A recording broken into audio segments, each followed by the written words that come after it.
Coming up on UT10 News, I sit down with the Frisch family just days before their extreme premiere. And we'll also get some tips on dealing with old man winter on the road. Plus, Phil Levering will take a look at one of Rocket's team that hopes the third time is the charm. Your news in 10 minutes starts now. Thanks for joining us. I'm Melissa Chi. And I'm Eric Henderson. Extreme Makeover and the University of Toledo will be changing the lives of one Toledo family in primetime this Sunday. Reporter David Davis was on the scene and has more details. It's been a couple months now since Extreme Makeover Home Edition renovated this house for the Frisch family. The show actually airs on ABC November 16th, and I caught up with the family just days before their network premiere. This was the scene on September 12th. It had been raining almost the entire week, but thousands of volunteers and contractors still worked through the less than ideal conditions to make a difference in a family's life that most of the workers didn't even know. When I walked onto the site and saw what everyone was doing, I kind of got goosebumps because I was like, wow, this is like a huge thing, and this family is just going to change their lives immensely. Now the family of 13 has settled into their new home, which is almost 4 times the size of their old one. 8 of the 11 children are adopted, and thanks to UT, all of the kids will have full ride scholarships. The Frisches put it into perspective.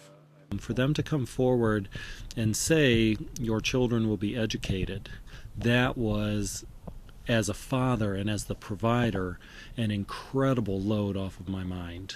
Most of the people in my family, they will be the only ones in their recorded history that will have ever gone to college, ever gone to school. So everything that has happened has just impacted them and has changed their futures.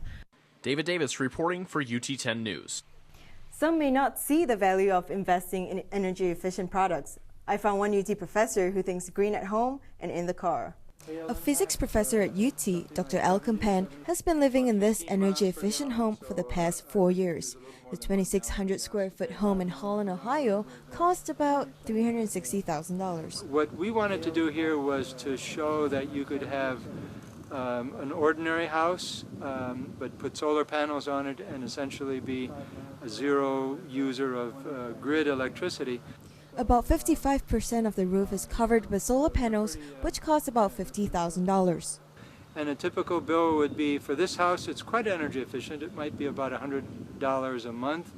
So per year, that would be about $1,200, and we've lived in it for 4 years, so we've saved about $4,800 because we have essentially zero usage of electricity. In addition to his house, Campan's truck is also environmentally friendly and can supply power to the house for up to 4 days. The truck does not have an engine, radiator, heater, and not even a gas tank. Campan says we have the technology to be more efficient, and it is important for our future to start now. This is Melissa Chi, your reporter for UT10 News. But for cars that do have engines and radiators, winter weather can be a problem. You might be wondering about what you can do to keep your vehicle running. Local car care experts say there are several simple steps to winterizing your car. First, most important thing is check your battery. Make sure your battery's good to go and the cables. Secondly is your coolant. You want to make sure your coolant will not freeze. Then next would be your belts and hoses. Because the temperature gets cold outside and you could damage your engine or not even start your car. Even if you take these necessary steps, the unexpected can still happen. Toledo Police Lieutenant Tom Wiegand from the Office of Emergency Services recommends investing in some winter gear for your vehicle. A few of these items should include a blanket, a flashlight, and a first aid kit. All right, coming up next, I'll take an exclusive look at our women's soccer team. You do not want to miss what they have accomplished. Stay tuned, and we'll be right back with UT Sports.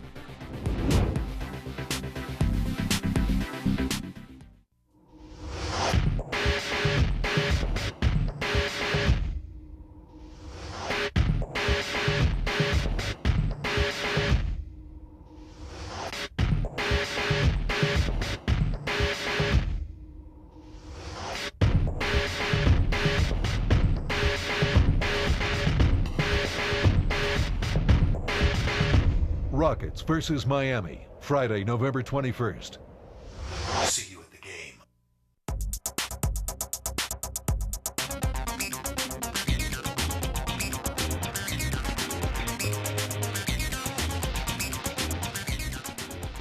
The The Lady Rockets soccer team has been a dominant force in the MAC for a few years now. And Toledo finished the regular season with a 1-0 win over Eastern Michigan on Sunday. The winning goal was scored by junior Molly Cornwell, who has been a force as well in the MAC. The two-time MAC Player of the Year helped lead Toledo to its third straight conference title and its third straight trip to the NCAA tournament. Toledo has one solid team across the board, including a great defense led by freshman goalie Vicky Travin. Through 21 games played this year, the ladies have shut out opponents 12 times, 9 by Travin. Also a huge part of the success is head coach Brad Evans. Now in his 8th season, Evans says the team is becoming one of the top programs. The teams that you play against are very motivated to play you. As we saw, we lost to Akron at the beginning of the conference season. We were 1-2 in conference. And at Akron U, they carried their goalkeeper off the field at the end of the game in celebration, and that's what it means to beat us.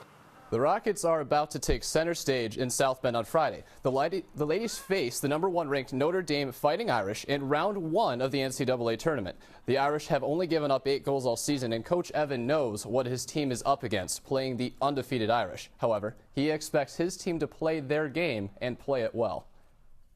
They'll work as hard as they can and give their absolute best effort, which is really what we do on a game in and game out basis. And we don't spend a lot of time talking about winning and losing. We talk about how we play, how we prepare, and let the results happen. In 2 previous attempts, the Rockets have not advanced to the second bracket. Regardless of the outcome, though, these ladies have represented UT well. Knowing that this is their chance for a major upset, the Rockets have adopted a new motto. The coaches all week have been talking to the players, and they said they don't want to just be there at the end of the game. They want to be there all game and play like they have a 1-goal lead. So we wish them the best of luck. Yeah. Well, all the best to them. And we'll be back in a moment with more UT10 news.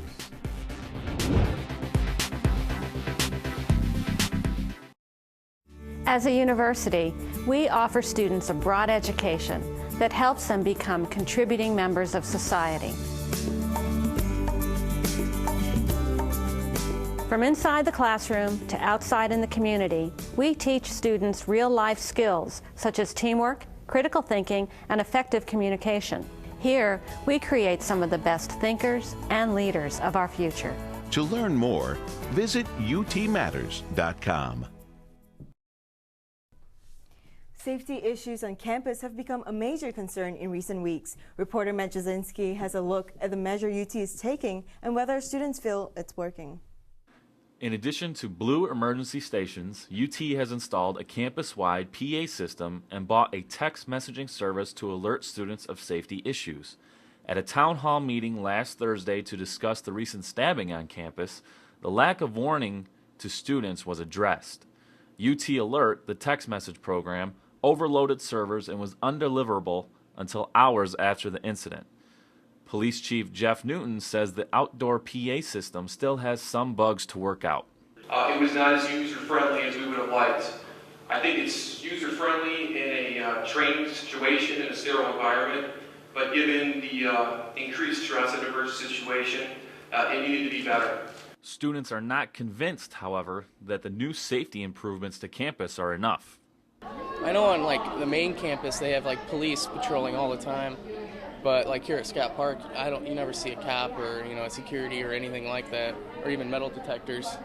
Overall, students feel safe when they go to class, but some still prepare for the worst. I feel safe, but sometimes any given time anything can happen, so you never know. Students are still encouraged to register for UT Alert by logging on to the U Toledo homepage and clicking on the sign up link. This is Matt Jasinski, UT10 News. Thanks, Matt. That's it for UT10 News. If you have any stories or information you would like to share with us, please email us at ut10news@gmail.com. And remember, you can always watch our newscasts on YouTube where you can get caught up on the campus news whenever you want. For Melissa Chi, Phil Levering, and all of our crew, have a great week and stay tuned for more news from your UT campus.